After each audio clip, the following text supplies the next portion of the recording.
Welcome back again mga kadito.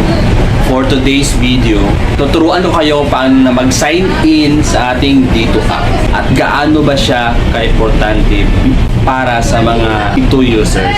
So, bago natin alamin yan, so ko muna mag-shoutout sa lahat ng mga retailers dito sa Antique. Salamat po dahil nandyan pa rin kayo, nagpo-provide ng load sa mga Dito subscribers natin dito sa Antique. Pisahan na natin. Tara!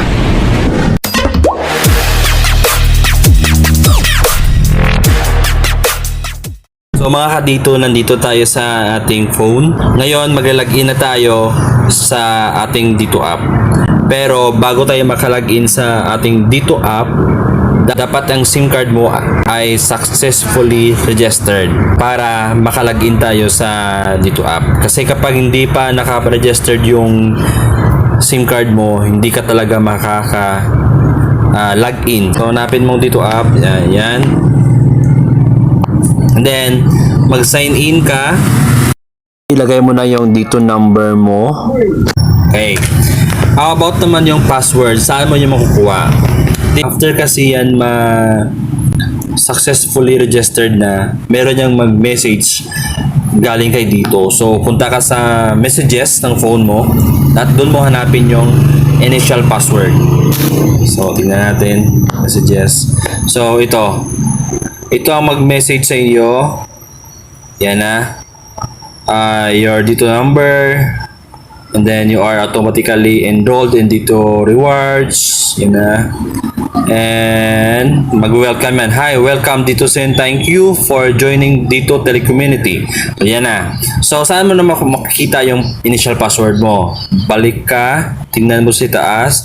Meron yan. So, yan.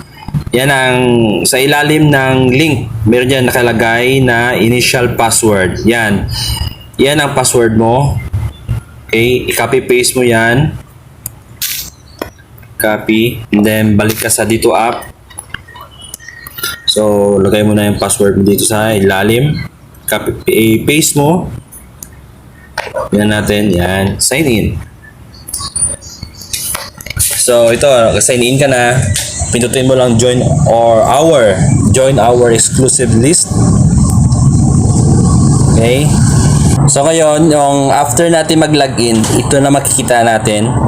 Yan, makikita mo yan sa taas, good day. Yan. Makita mo na registered na. Diyan mo malalaman na registered na yung Dito SIM mo. Okay? And then dito naman tayo sa ilalim, dito ang mobile prepaid number mo, yan ang number mo. Dito, importante kasi itong Dito app kasi dito tayo nagmo-monitor ng load natin. Okay, kung kailan may expire. Tapos meron diyang mga news nila, meron kasi mga promos na wala sa mga retailer. So, importante itong Dito app kasi baka meron kayong gustong i-avail na promo. Ito natin makikita yan sa Dito app natin. And aside that, ang mga news, kung ano yung mga bago nila, dito rin din makikita sa Dito app. Okay? So, yun lang. Yun lang muna ipakita ko sa inyo. So yun na mga kadito, alam nyo na paano mag-login sa inyong Dito app. Next time, explore natin ang loob ng Dito app natin kung ano pa yung mga importante na makakatulong sa atin doon sa paggamit ng mga services. Sana may natutunan kayo. Sana makatulong to sa inyo sa paggamit ng Dito Telecommunity. So hanggang dito na lang muna yung video natin. Until next time. Bye-bye.